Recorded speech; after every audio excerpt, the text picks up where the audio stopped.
Hello बच्चों, कैसे हैं आप सब लोग। Good morning to everyone.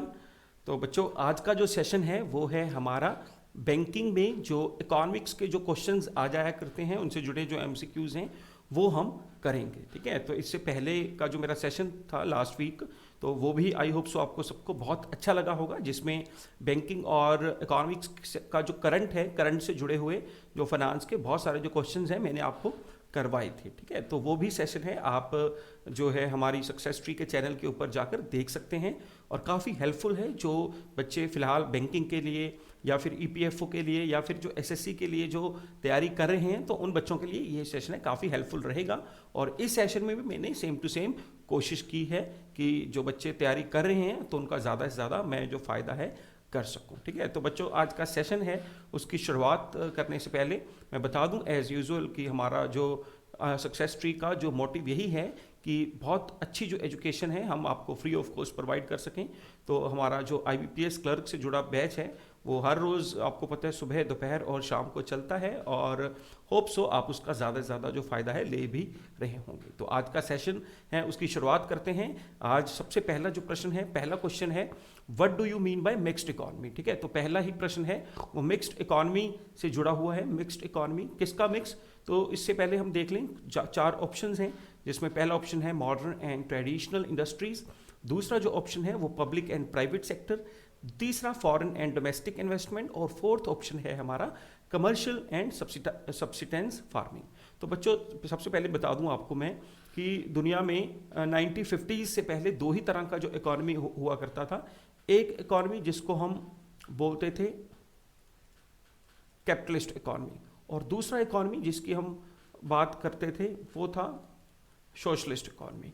तो कैपिटलिस्ट इकॉनमी का जो मतलब है वो था, एक सिंपल मतलब था कि प्राइवेट ऑनरशिप थी वो ज़्यादा थी। ठीक है, तो जिसमें हर एक चीज़ का जो प्राइस है उसमें जो देश है या कोई गवर्नमेंट है वो किसी तरह का इंटरफेरेंस नहीं करेगी। सारा का सारा जो भी मार्केट के जो रूल्स हैं वो प्राइवेट ऑनर्स और जो भी मार्केट है वो खुद ही तय करेगी। ठीक है, दूसरा था हमारा इसका बिल्कुल ऑपोजिट है सोशलिस्ट इकॉनमी, जिसमें कि जो ये स्टेट ऑन था, जिसमें जो डिमांड सप्लाई जितनी मर्जी रहे, कम हो ज़्यादा हो, तो उसमें प्राइस है हमेशा कौन तय करेगा, स्टेट ही तय करेगा, स्टेट की गवर्नमेंट ही तय करेगी। ठीक है, तो बच्चों जो कैपिटलिज्म था ये मार्केट की जो मैक्सिमम जो कैपेसिटी है या मैक्सिमम जो मार्केट में जो मैक्सिमम जो फ़ायदा है ऑनर्स को या प्राइवेट ऑनर्स को हो सके। ठीक है, तो इसका मेन मोटिव यही था। और ये जो कैपिटलिज्म का जो फॉर्मूला है, कैपिटलिज्म की जो थ्योरी है, यूएसए जैसे देशों ने तो ये 20th सेंचुरी की स्टार्टिंग में इसको अडॉप्ट किया, और इसको इस थ्योरी को देने वाले थे, उनका नाम था एडम स्मिथ। और दूसरी तरफ कार्ल मार्क्स ने ये जो कार्ल मार्क्स थे उन्होंने ये फंडा दिया था सोशलिज्म का, जहाँ पर उन्होंने कहा था कि गवर्नमेंट की ही ड्यूटी हो ताकि सभी लोगों को जो है जो खाना मिल सके, या फिर जो हमारी बेसिक एंटिटीज़ हैं, घर, मेडिकल सिचुएशंस मिल सकें, और जिसमें कि मार्केट ऊपर या नीचे जाने से लोगों को उनकी जो बेसिक ज़रूरतें हैं उनसे हाथ ना धोना पड़े। ठीक है, तो जब देश आज़ाद हुआ हमारा, तो हमारी देश की जो पहली गवर्नमेंट थी, तो हमने क्या किया, थोड़ा चीज़ें हमने कैपिटलिज्म से ले ली और थोड़ी चीज़ें हमने सोशलिज्म से ले ली, और हमने क्या बना दिया, हमने बना दिया मिक्स्ड इकॉनमी। और ये इंडिया इसका बहुत अच्छा एग्जांपल है। इंडिया ने मिक्स्ड इकॉनमी को फॉलो किया, जिसमें हम कुछ चीज़ें कैपिटलिज्म, प्राइवेट ऑनरशिप भी हैं, और कुछ चीज़ें हमारी स्टेट ऑन भी हैं। ठीक है, तो इसका जो सही आंसर होगा वो होगा पब्लिक एंड प्राइवेट सेक्टर्स। ठीक है, तो इससे डायग्राम से काफ़ी कुछ क्लियर है। जैसे मार्केट इकॉनमी है, प्राइवेट प्रॉपर्टी है, जो कमांड बोल लीजिए या स्टेट ऑन बोल लीजिए या सोशलिज्म बोल लीजिए, सोशलिस्ट।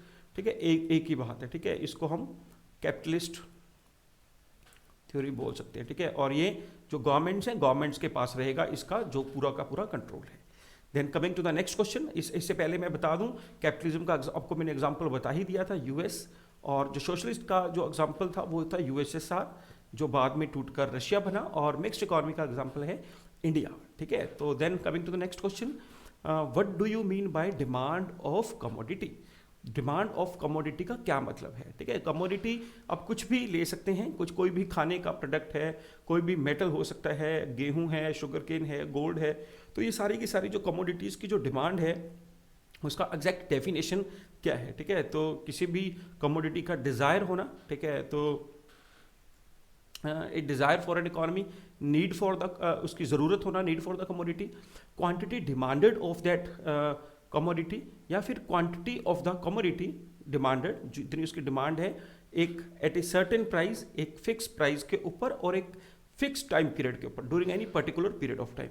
तो बच्चों कभी कभार इकोनॉमिक्स में ये बहुत बार होता है कि मिलते जुलती ऑप्शंस की वजह से बच्चे ज़्यादा कंफ्यूज्ड हो जाते हैं, ठीक है। तो इसीलिए हमें जो प्रॉपर जो इनकी जो डेफिनेशन है उनको भी जानना बड़ा ज़रूरी है, ठीक है। तो बच्चे जो आंसर दे रहे हैं, ठीक है, कुछ भी दीजिए आंसर, गलत सही, लेकिन आंसर ज़रूर दीजिए, ठीक है। और जब आप आंसर देंगे तभी आप जो है सही आंसर की तरफ है जो है बढ़ पाएंगे, ठीक है। तो हम देख लेते हैं, ठीक है। तो इसका जो आंसर है, ठीक है, तो करेक्ट जो आंसर है इसका दैट इज द डी, ठीक है।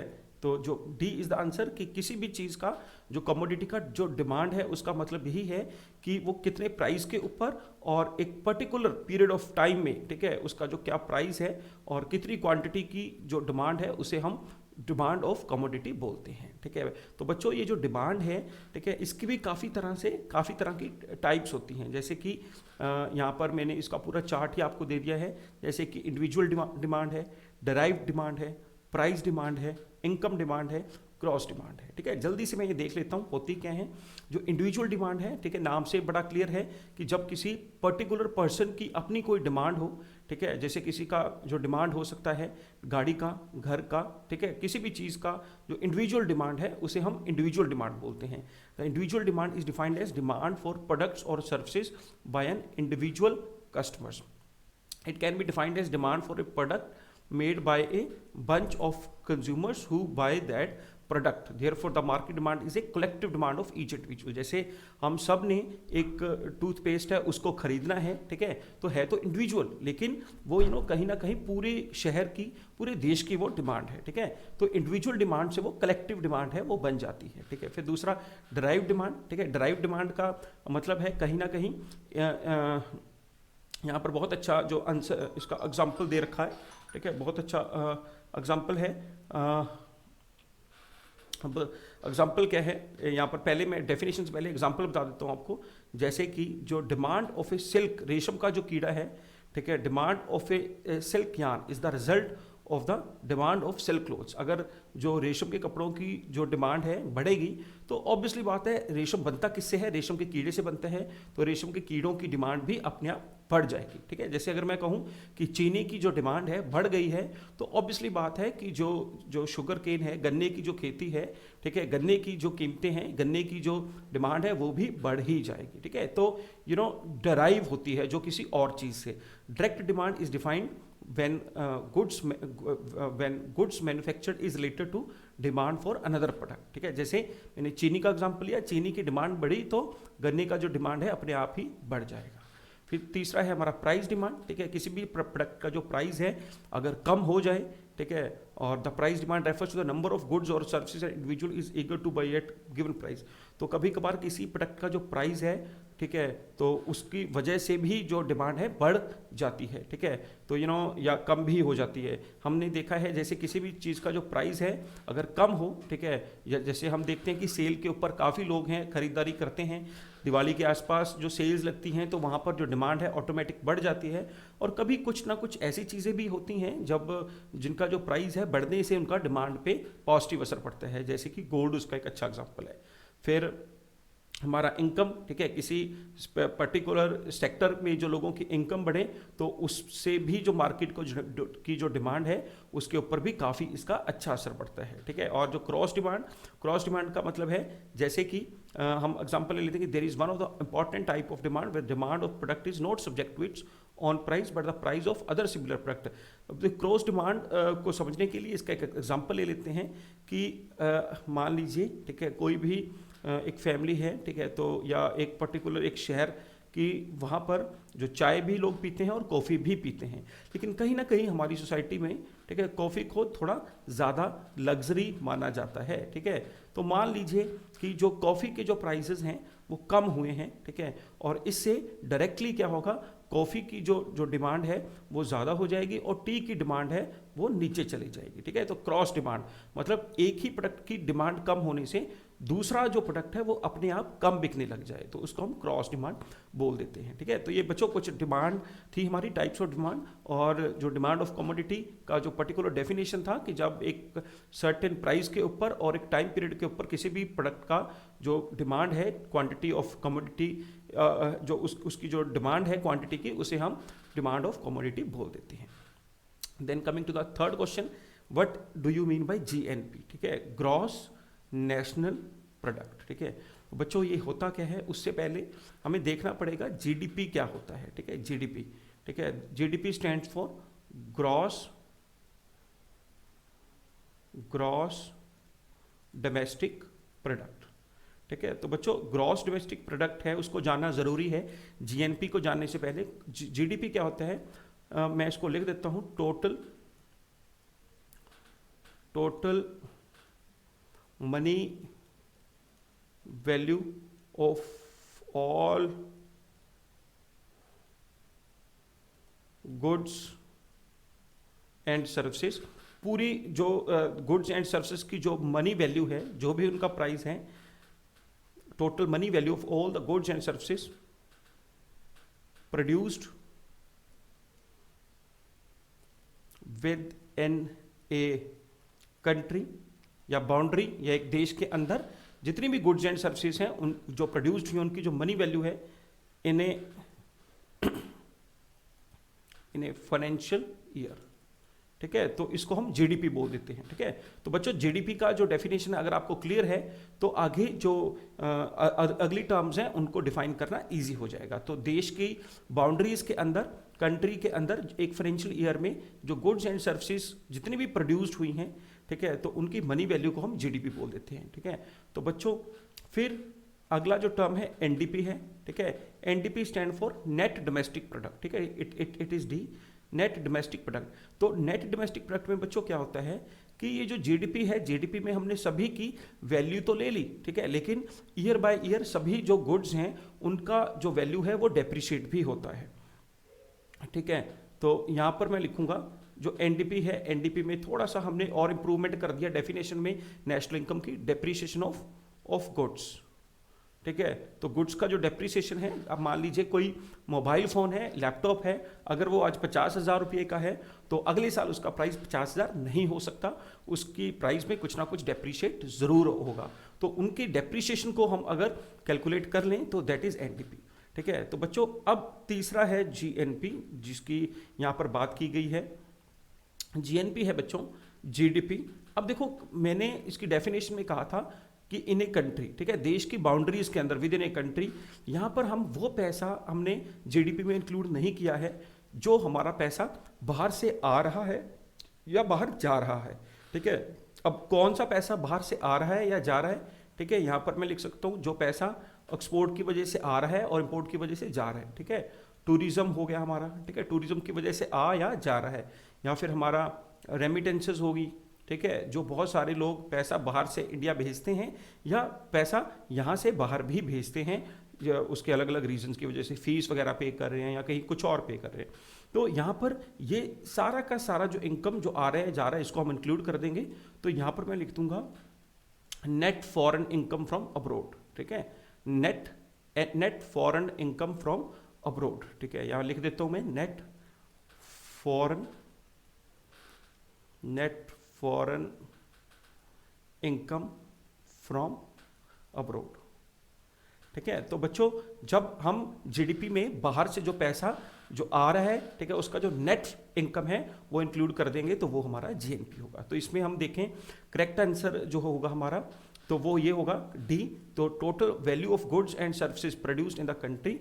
देखिए ये सारा का सारा जो डेफिनेशन आ गया वो जीडीपी का आ गया, और and net factor income from abroad. ठीक है, तो इसमें हमने जो नेट फॉरेन इनकम या फैक्टर इनकम फ्रॉम अब्रोड है वो इसमें प्लस कर दिया। ठीक है, हालांकि ये हमने प्लस जरूर लिखा है, लेकिन क्योंकि हमारी जो नेट फैक्टर है वैसे माइनस ही रहता है हमेशा, क्योंकि हमारे जो पैसा है जब हम बात करते हैं फॉरेन जो करेंसी है वो हमारा यूज ज़्यादा हो जाता है और अर्न हम कम कर पाते हैं। ठीक है, और बच्चों एक और लास्ट डेफिनेशन है एनएनपी। ठीक है, नेट नेशनल प्रोडक्ट। तो इसमें याद रखिए जो जीएनपी है, ठीक है, जीएनपी आप क्लियर समझ चुके होंगे, इसमें हम डेप्रिशिएशन कर देते हैं अगर चीज़ों का, ठीक है। डेप्रीसिएशन जो हमने एनडीपी में भी किया था तो वो हमारा एनएनपी आ जाता है, ठीक है। तो बच्चों that is mean by the NNP, ठीक है, नेट नेशनल प्रोडक्ट। तो बच्चों आपको आई होप सो क्लियर हो गया होगा जीएनपी का मतलब, जहाँ पर हम जीडीपी में वो पैसा इंक्लूड कर देते हैं जो हमने नेट फॉरेन से जो पैसा कमाया हो, ठीक है, और ये ज़्यादातर नेगेटिव ही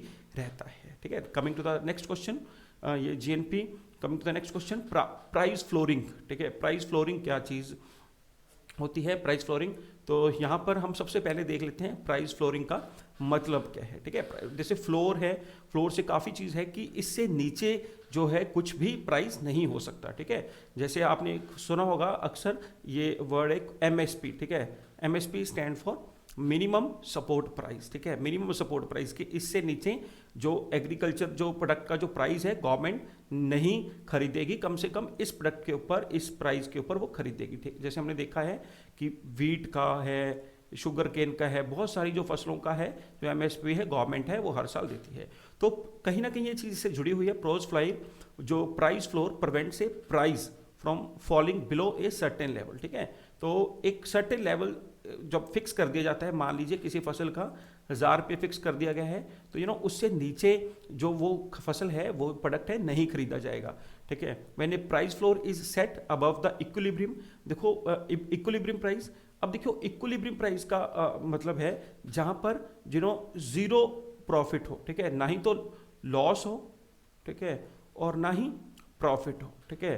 तो जब उससे ऊपर उसको सेट कर दिया जाएगा, मान लीजिए किसी प्रोडक्ट का प्राइस 1000 रुपये है, ठीक है, और आपने उसका जो प्राइस फ्लोर है वो 1200 तय कर दिया, ठीक है। तो इसका मतलब क्या हुआ कि ऑब्वियसली बात है कि उसकी जो उस प्रोडक्ट की जो क्वांटिटी है, ठीक है, उसकी जो सप्लाई है वो ज़्यादा हो जाएगी जितनी उसकी डिमांड है, ठीक है।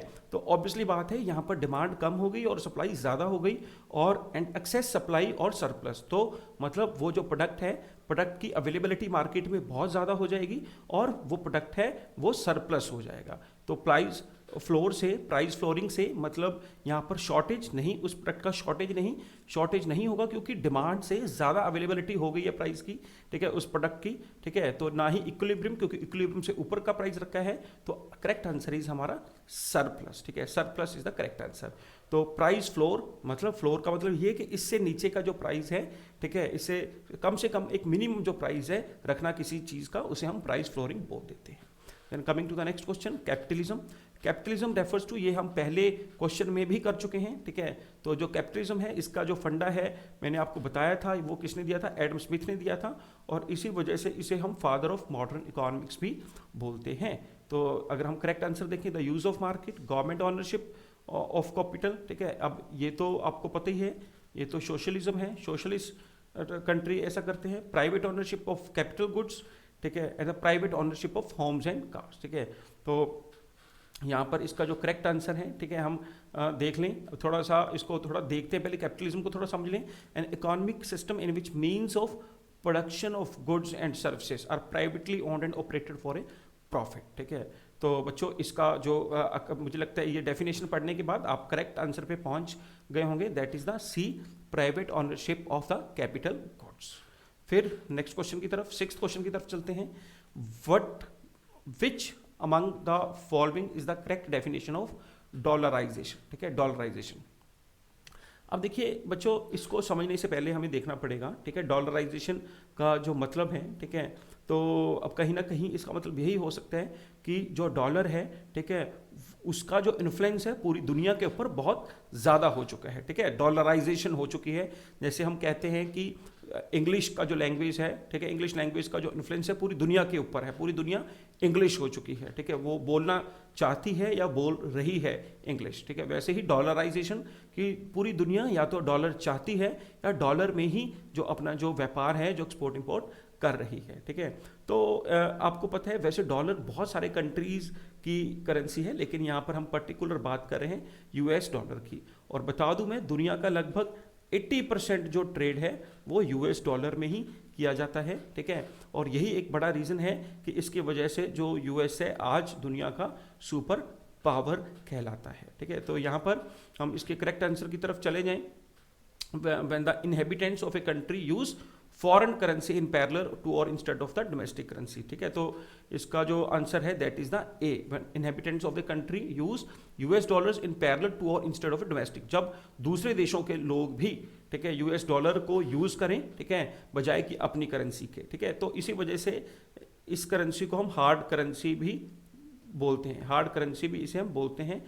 हार्ड करेंसी का मतलब होता है जब किसी करेंसी को ज़्यादा से ज़्यादा जो कंट्रीज हैं यूज़ करें और उसकी जो वैल्यू है पूरी दुनिया में हो, ठीक है, पूरी दुनिया में उसकी जो वैल्यू हो, होल वर्ल्ड, ठीक है, तो जो वैल्यू है पूरी दुनिया में हो सके। तो अब यहाँ पर एक और भी क्वेश्चन है कि यूनाइटेड स्टेट्स में ऐसा क्या है, उसके डॉलर में ऐसा क्या है कि पूरी दुनिया उसको यूज़ करने के लिए आज विवश है। तो कहीं ना कहीं डिपेंडेंसी है, ठीक है, डिपेंडेंसी है, ठीक है। तो डिपेंडेंसी किस तरह की डिपेंडेंसी कि आजकल तो वैसे पिछले कुछ सालों में चाइना ने दूसरे कई बैंक खोल दिए हैं ताकि वर्ल्ड बैंक के ऊपर डिपेंडेंसी कम हो सके। लेकिन अगर मैं बात करूं पिछले 17 साल में पूरी दुनिया है वो वर्ल्ड बैंक से लोन लेती है, IMF से लोन लेती है, ठीक है। और दुनिया की जितनी भी बड़ी कंपनीज हैं, ठीक है, कहीं ना कहीं वो सारी की सारी ज़्यादातर USA से ही जुड़ी हुई हैं, चाहे वो माइक्रोसॉफ्ट हो, चाहे वो वॉलमार्ट हो, चाहे वो फेसबुक हो, ठीक है। तो हर एक फील्ड की जो सबसे बड़ी कंपनीज हैं, गूगल हो, ठीक है, तो ये सारी की सारी कंपनी USA से जुड़ी हैं। तो USA से ही जो है आपका जो ट्रेड के ऊपर कहीं ना कहीं आप उन पर डिपेंडेंट हैं। और यहाँ पर एक सबसे इंपॉर्टेंट चीज़ मैं भूल गया, ठीक है, वेपन इंडस्ट्री, ठीक है, दुनिया में सबसे ज़्यादा जो वेपन्स की जो कंस्ट्रक्शन भी USA में ही की जाती है। तो बैंक भी उनके पास हैं और बड़ी कंपनीज भी उनके पास हैं। तो उनका जो करेंसी यूज़ करना कहीं ना कहीं ये आज एक मजबूरी भी हो चुका है। और चाइना है जो मुझे लगता है कि कुछ ना कुछ सालों में जिस तरह से वो तरक्की कर रहे हैं, ठीक है, उनका करेंसी भी जो है हार्ड करेंसी बन सकता है अगले कुछ सालों में, ठीक है। तो इसका जो सही आंसर है दैट इज़ द ए, जब सभी कंट्रीज के लोग हैं डॉलर यूज़ करने लगे। और कहीं ना कहीं क्योंकि डॉलर की जो वैल्यू है उनके कंपनीज और उनके बैंकों के इन्फ्लुएंस की वजह से पूरी दुनिया में आज हो रही है। देन 7वां क्वेश्चन, इनमें से कौन सा पावर RBI के पास नहीं है, ठीक है। तो हम देखते हैं बैंकों की इंस्पेक्शन कर सकता है, ठीक है, नेशनलाइजेशन ऑफ बैंक्स वो तो नहीं होता है, कॉल ऑफ रिटर्न्स भी RBI करता है, और जो भी मॉनेटरी पॉलिसीज हैं उनका उनको जो कंट्रोल भी RBI ही करता है, ठीक है। तो करेक्ट आंसर है नेशनलाइजेशन, क्योंकि नेशनलाइजेशन कौन करती है, नेशनलाइजेशन इंडिया में करती है हमारी गवर्नमेंट, ठीक है, हमारी जो गवर्नमेंट करती है, ठीक है।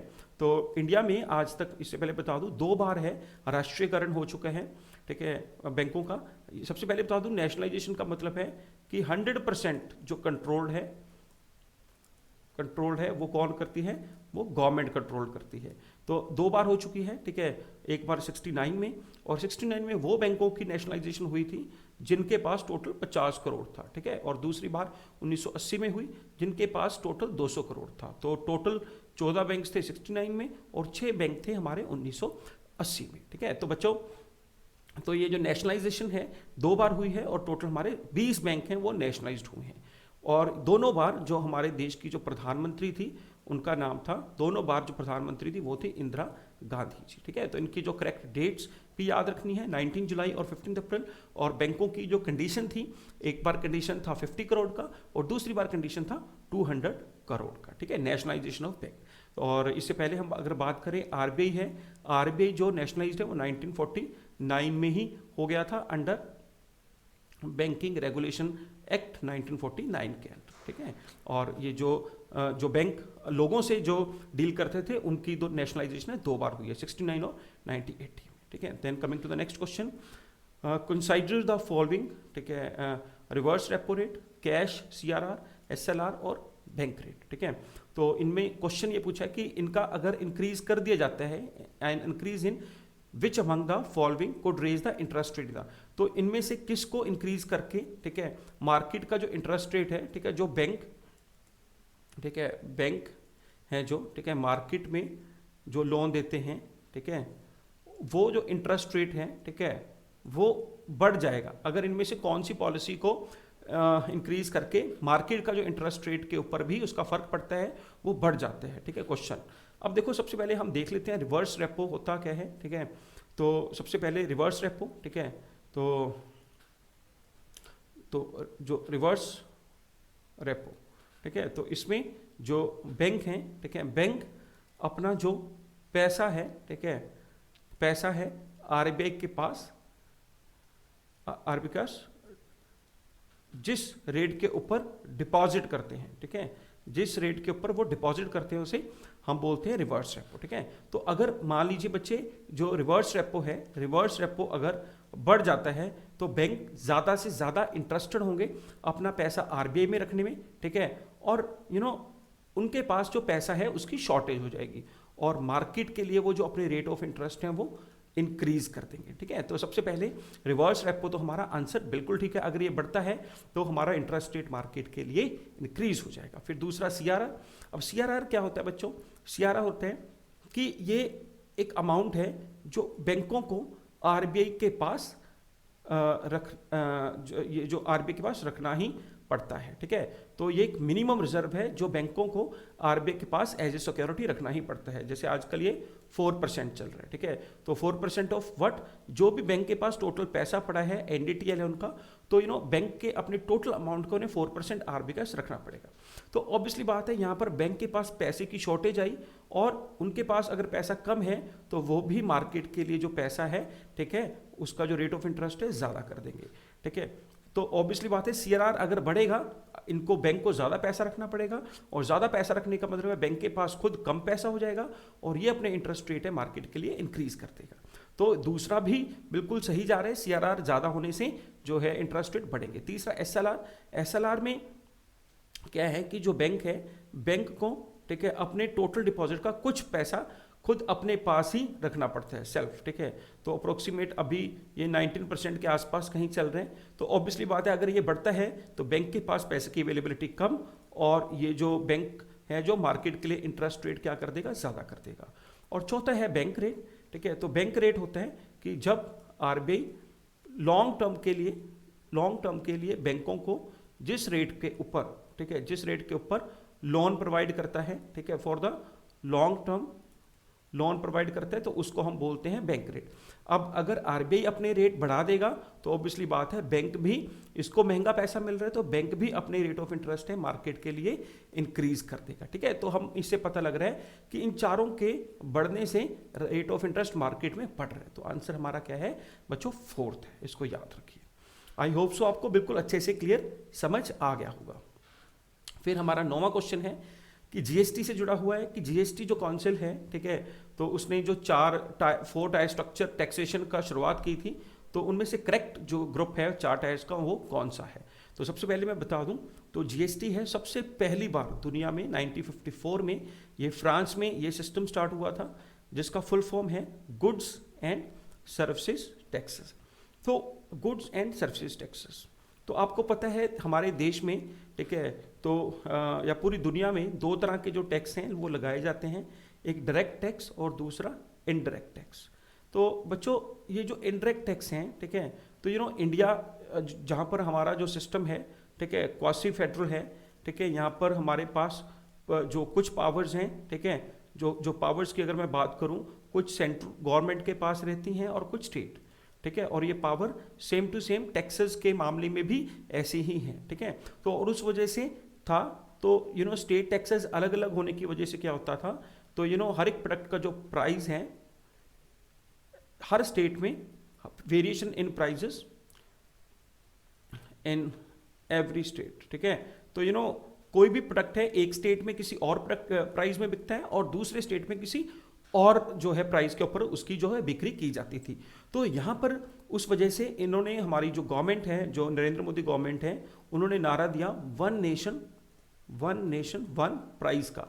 तो 1 नेशन 1 प्राइस को करने के लिए आपको जो इनडायरेक्ट टैक्स है खत्म करने पड़ेंगे, क्योंकि इनडायरेक्ट टैक्स की वजह से ही, क्योंकि हर एक स्टेट गवर्नमेंट हर एक प्रोडक्ट के ऊपर अपना अपना अलग से टैक्स लगाती थी और उस वजह से हर एक प्रोडक्ट का जो प्राइस है वो वेरी कर जाता था। तो इन्होंने क्या किया, जो इनडायरेक्ट टैक्सेस हैं वो खत्म कर दिए और पूरे देश में एक ही टैक्स लगा दिया, 1 नेशन 1 प्राइस या 1 टैक्स आप बोल सकते हैं। तो ये नारा देकर, ठीक है, और इसकी जो शुरुआत है इंडिया में 1 जुलाई 2017 को कर दी गई थी। मतलब आपसे पूछें कि जीएसटी इंडिया में कब लगा, तो 1 जुलाई 2017 को लगा।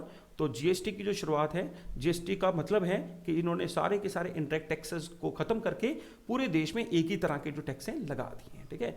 तो जहाँ तक मैं बात करूँ इनडायरेक्ट टैक्स होते क्या हैं, इनको मैं सिंपल भाषा में अगर आपसे समझाऊं, इनकम इनडायरेक्ट टैक्सेस का मतलब है कि जिस भी पर्सन के ऊपर जो टैक्स लग रहा है, ठीक है, और उसे जो पे कर रहा है, वो दोनों जो पर्सन है बिल्कुल अलग अलग है। एक एग्जांपल ले लेते हैं कि किसी भी रेस्टोरेंट में आप जा रहे हैं, तो रेस्टोरेंट में जो जा रहे हैं पर्सन, ठीक है, तो टैक्स जो लग रहा है, ठीक है, जो हमारी गवर्नमेंट है टैक्स लगाती है किसके ऊपर, रेस्टोरेंट के ऊपर, लेकिन रेस्टोरेंट खुद पे नहीं करते, रेस्टोरेंट के बिहाफ पे जो टैक्स कौन पे करते हैं, कस्टमर, ठीक है, तो कस्टमर रेस्टोरेंट को पे करते हैं और रेस्टोरेंट आके गवर्नमेंट को। तो लगा किसी और के ऊपर है टैक्स और पे कोई और कर रहा है, ठीक है। अगर जिस बंदे के ऊपर, जिस पर्सन के ऊपर टैक्स लग रहा है और पे भी वही कर रहे हैं, तो वो जो टैक्सेस हैं उनको हम डायरेक्ट टैक्सेस बोलते हैं।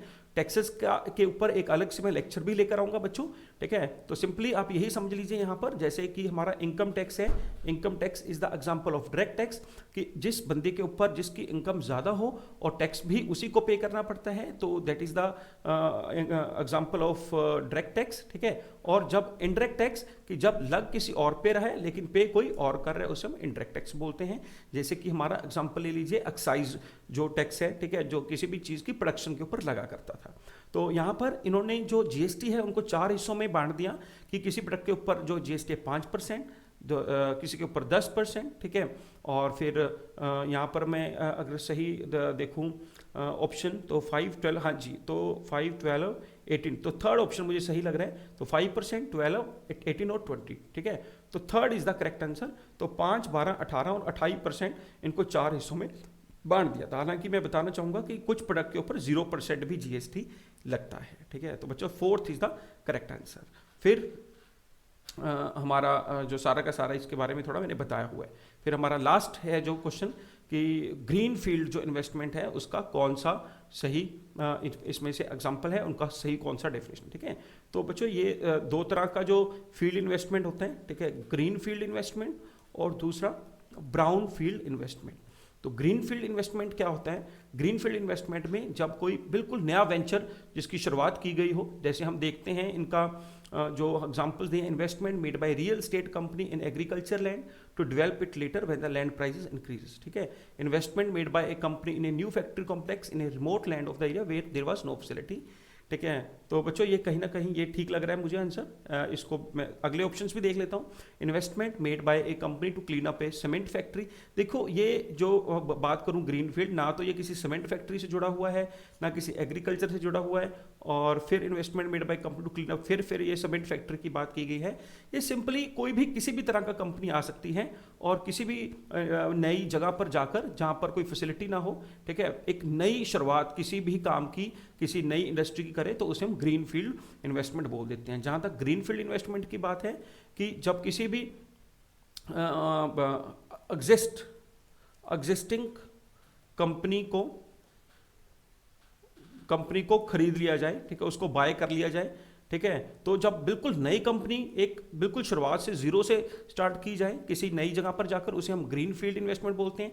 जब किसी भी बड़ी कंपनी को या किसी भी एग्जिस्टिंग कंपनी को बाय करके, ठीक है, खरीद लिया जाए, उसकी ऑनरशिप खरीद ली जाए, तो उसको हम ब्राउन फील्ड इन्वेस्टमेंट बोलते हैं, ठीक है। और पर्टिकुलर यहाँ पर किसी भी इंडस्ट्री से, एग्रीकल्चर, या जैसे इन्होंने सीमेंट लिखा है, ऐसा कुछ नहीं है, किसी भी तरह का इंडस्ट्री हो सकता है, किसी भी तरह का काम उसमें हो सकता है, ठीक है। तो बच्चों this is the correct answer. तो बच्चों ये हमारे जो मैं नीचे थोड़ा मैंने लिख भी दिया था, investment made by company in new factory in a remote, B is the correct answer, ठीक है। तो बच्चों ये जो 10 क्वेश्चंस थे, होप सो आपको इनसे बड़ा फायदा होगा आने वाले एग्जाम्स में। इनको ध्यान से बार बार देखिए, और अगर कोई आपको डाउट हो, तो आप जो कमेंट बॉक्स में, ठीक है, अपने जो भी आपको लगता है, आपको डाउट है, वो मेरे से आप पूछ सकते हैं, ठीक है। तो thank you very much for watching, और ऐसे ही आप सक्सेस ट्री के साथ जुड़े रहिए, और हम आपकी सेवा में, आपके फायदे के लिए, आपके एग्जाम्स के लिए हमेशा आपके साथ आपको बेटर जो सर्विसेज हैं देते रहेंगे। Thank you very much.